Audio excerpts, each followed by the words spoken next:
Putra sulung Presiden Jokowi, Gibran Rakabuming Raka resmi maju dalam Pilpres 2024 sebagai bacawa pres Prabowo Subianto. Apakah setelah ini Presiden Joko Widodo akan membantu putranya? Bagaimana mengawasi langkah politik Jokowi? Kita akan bahas bersama juru bicara Tim Pemenangan Nasional Ganjar Mahfud. Sudah ada Pak Todung Mulya Lubis, juru bicara Tim Pemenangan Prabowo Gibran. Sudah ada Pak Wihadi Wianto dan Direktur Eksekutif Lingkar Madani. Sudah ada Bang Ray Rangkuti. Selamat sore, terima kasih Bapak-Bapak sudah bergabung bersama kami di Kompas Petang. Selamat sore. Saya langsung ke Pak Todung. Pak Todung. Sorry. Ini kan putra Presiden resmi daftar di Pilpres 2024. Anda melihat Presiden Jokowi bisa tetap netralkah di Pilpres 2024 ini? Ya, hubungan biologis antara Presiden Jokowi dengan putranya Gibran tentu tidak bisa dibantah. Tapi kan Jokowi adalah seorang presiden, ya, seorang kepala negara yang harus berada di atas semua golongan. Memang isu netralitas ini bukan isu yang baru. Sejak dulu soal netralitas ini selalu menjadi isu. Tapi kita ini sudah lebih dari 70 tahun merdeka. Kita sudah punya pengalaman 20 tahun lebih reformasi. Dan seharusnya kita sudah sangat dewasa dalam melaksanakan demokrasi. Jadi netralitas itu harga mati yang tidak bisa ditawar-tawar. Tapi kan bukan hanya netralitas dari seorang presiden kepala negara yang kebetulan anaknya maju sebagai cawapres, ya, tapi juga netralitas aparat penegak hukum, netralitas institusi hukum, dan juga netralitas media. Ya, saya tahu bahwa media punya ya subjektivitas, bisa menulis editorial, tapi dalam pemberitaan kita juga menuntut pada media untuk bersikap netral. Kalau tidak, ya, pilpres atau pemilu yang kita akan adakan ini akan tidak punya legitimasi, akan dipertanyakan oleh banyak pihak, ya. Nah, ini tantangan buat semua pihak, ya. Media, ya, institusi penegak hukum, aparat penegak hukum, dan terutama presiden sendiri. Karena presiden tidak boleh berpihak pada siapapun termasuk anaknya. Ya, artinya setiap lapisan masyarakat memiliki tugas dan tanggung jawab untuk sama-sama menjaga demokrasi dan juga menjaga Pilpres 2024. Saya akan ke Bang Ray. Bang Ray, ini kan sebenarnya bisa dikatakan pertama kalinya dalam sejarah seorang anak presiden ikut maju dalam kontestasi Pilpres dikala ayahnya masih menjabat sebagai presiden. Bagaimana nantinya Presiden Jokowi ini bisa memberi garis batasan yang jelas untuk tidak cawe-cawe di Pilpres? Karena tadi kalau Pak Todung bilang secara biologis tidak dapat dipungkiri lagi. Ada dua kan di situ ya, ada yang kasat mata, yang tidak kasat mata. Yang kasat mata tentu saja semua kita bisa awasi ya. Misalnya apa? Misalnya penggunaan fasilitas negara, menggunakan aparatur negara untuk kepentingan pemenangan calon tertentu dengan kasat mata juga dan seterusnya gitu. Nah, termasuk bagi presiden itu kan tidak ada larangan misalnya untuk ikut serta kampanye, mengkampanyekan salah satu kandidat ya. Entah siapalah nanti kandidatnya terserah gitu. Tetapi itu harus juga dilakukan dengan aturan-aturan yang sudah berlaku.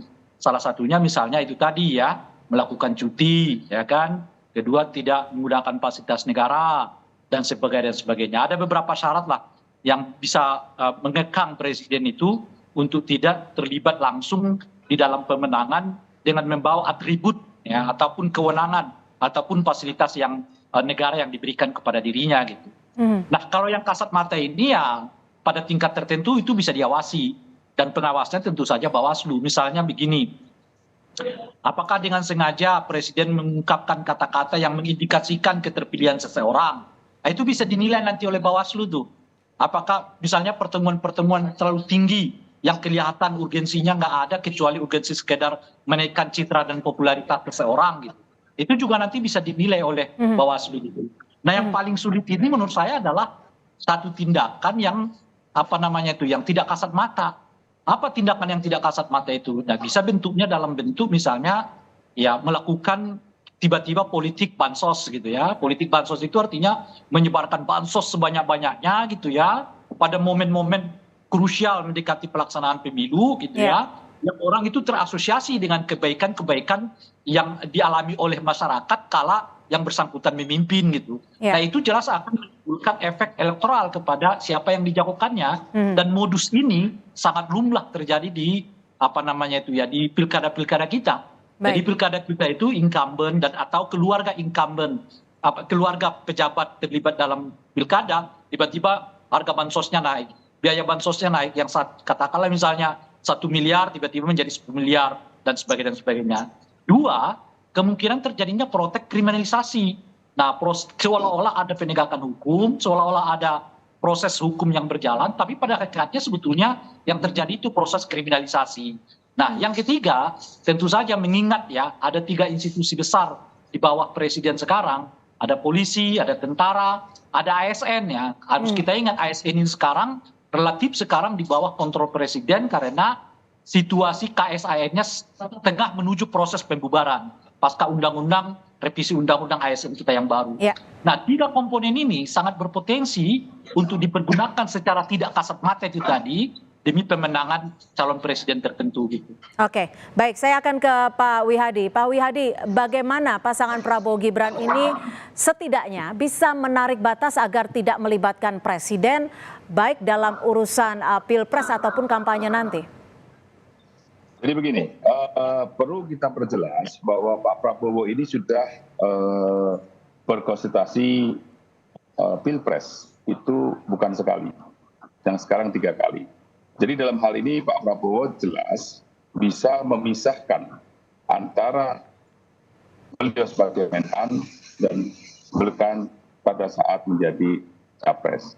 Jadi saya kira ini adalah sesuatu hal yang kita tidak perlu ragukan karena Pak Prabowo sendiri sudah sangat tahu itu, dan pada saat kemarin pun tugas-tugas sebagai ketua umum dan sebagai Menhan itu pada saat kunjungan Menhan Pak Prabowo ini tidak melakukan kunjungan politik tentunya sebagai ketua umum. Jadi saya kira apa yang dilakukan oleh Pak Prabowo ini sudah jelas, dan pada saat Pak Prabowo sangat mengetahui sebagai seorang negarawan, Pak Prabowo tahu bahwa Pak Prabowo pada saat capres itu tidak akan menggunakan fasilitas negara tentunya, dan dalam hal ini tentunya juga tidak akan memengaruhi apa yang menjadi cawe-cawe ataupun menjadi satu mungkin tidak netral atau seperti apa. Pak Prabowo sudah jelas bahwa Pak Prabowo itu bisa membedakan di mana pada saat dia sebagai capres dan di mana sebagai Menhan.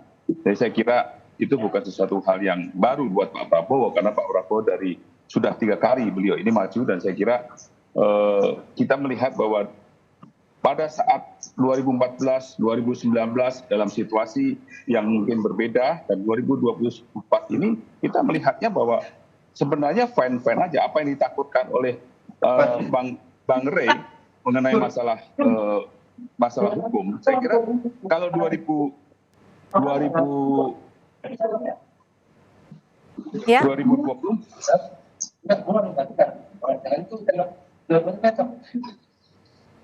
ada yang bocor sepertinya. Ya, sepertinya ada audio salah satu narsum yang bocor ya. Oke, silakan dilanjut singkat dulu sebelum kita break, Pak Wihadi. Kalau kita melihat 2019 dengan 2024, apa yang dilakukan oleh Bang Rey itu mungkin tidak terjadi. Kalau sekarang ini 2019, 4 bulan sebelum pemilu itu sudah yang namanya laporan ke polisi itu sudah banyak sekali saling kriminalisasi, dan sekarang kita melihat ini adalah suatu pemilu yang damai karena sampai sekarang ini kita lihat bahwa APH tidak melakukan apapun kriminalisasi, dan kita lihat fine-fine aja.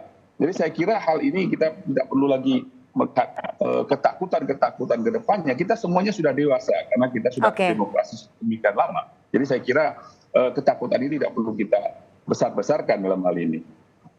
Oke, baik. Tapi kalau dilihat dari rentetan ataupun urutan proses pilpres hingga tahap pendaftaran ini, apakah ada jaminan bahwa presiden akan tetap netralitas?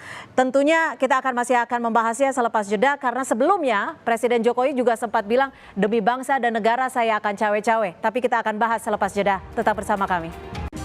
Bagaimana Presiden Jokowi akan menjaga netralitasnya di Pilpres 2024 ketika anak sulungnya ikut maju sebagai bakal calon wakil presiden di kontestasi Pilpres 2024. Saya akan kembali ke Pak Todung. Pak Todung, ada kekhawatiran tidak terkait Pilpres 2024 ini? Ada penggunaan aparatur sipil, aparatur negara ataupun penggunaan fasilitas? Karena kita tahu di tim pemenangan Prabowo Gibran ada 1 menteri, ada 1 wakil menteri yang turut bergabung di tim pemenangan. Ada tidak kekhawatiran dari pihak Anda? Ya, kembali kepada kita semua ya, termasuk pejabat-pejabat yang ada dalam tim pemenangan, tim yang manapun, apakah itu Prabowo Gibran, apakah yang lain ya, bahwa kita ini punya kewajiban untuk menjaga netralitas.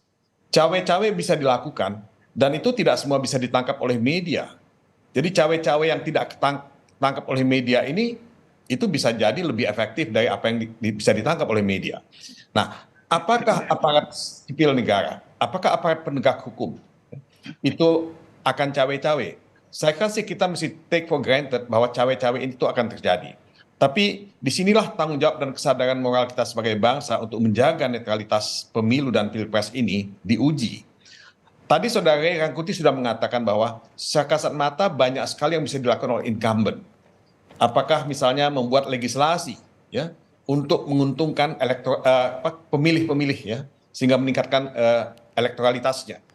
Apakah misalnya dengan bansos misalnya.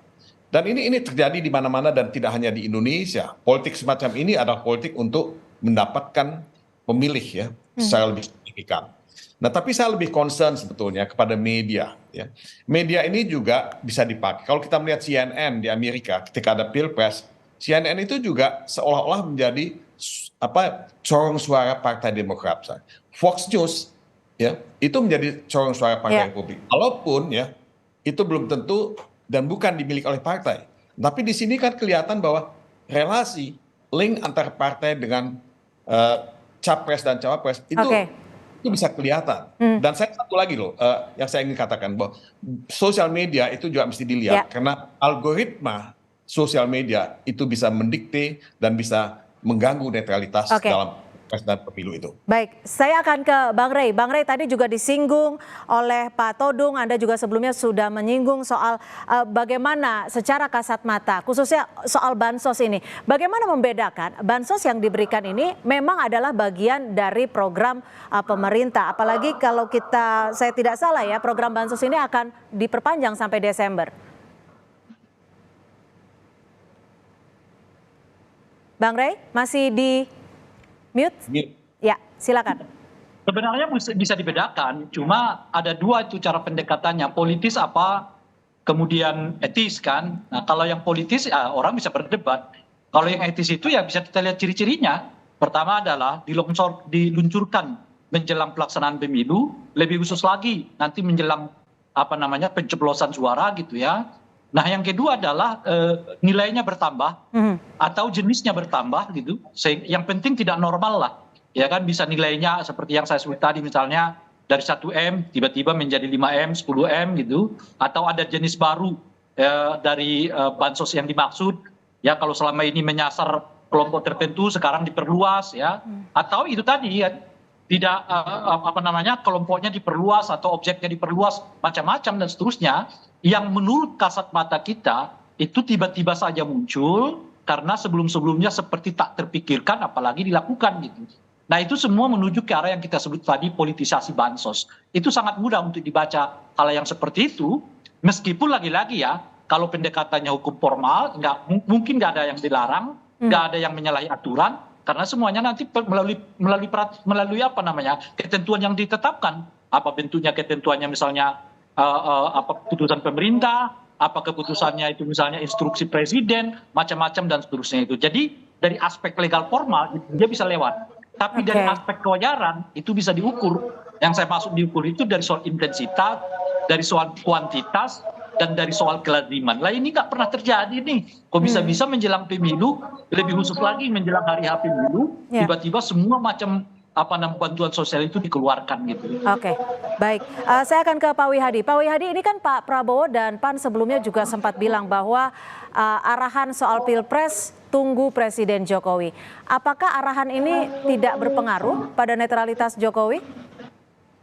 Jadi begini, konteksnya arahan Presiden Jokowi itu kan bagaimana Pak Prabowo itu sebagai seorang menteri. Artinya pada saat seorang menteri akan mengajukan diri sebagai seorang presiden, tentunya akan meminta izin kepada atasannya. Karena bagaimanapun menteri adalah sebagai pembantu presiden. Dan tentunya pembantu presiden tentu kalau misalnya akan maju sebagai presiden untuk pemilu berikutnya, itu akan meminta izin kepada undang. Ini adalah suatu hal yang selalu dilakukan oleh Pak Prabowo. Karena Pak Prabowo ini seorang TNI, seorang militer yang paham betul bagaimana seorang atasan, seorang bawahan, dan apa yang harus dilakukan seorang bawahan kepada seorang atasan, dan hormat dan kemudian ada suatu hal yang mesti harus dilalui. Jadi saya kira ini bukan sesuatu hal yang dipakai bahwa arahan itu adalah merupakan tidak netralnya nanti Pak Jokowi, tetapi kita melihat bahwa ini adalah bagaimana Pak Prabowo sebagai seorang militer yang menghargai pola militer yang harus meminta izin kepada atasannya apabila akan maju sebagai presiden untuk pemilu berikutnya. Baik, tentunya menjadi harapan kita bersama agar Presiden Republik Indonesia Joko Widodo tetap menjalankan fungsinya sehingga ada sikap netralitas meskipun anak sulungnya ikut maju dalam kontestasi. Karena tidak hanya pemilu bahagia yang harus kita jaga, tapi juga pemilu yang bermartabat.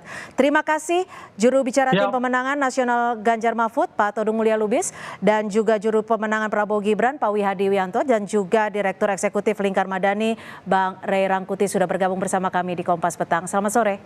Sore.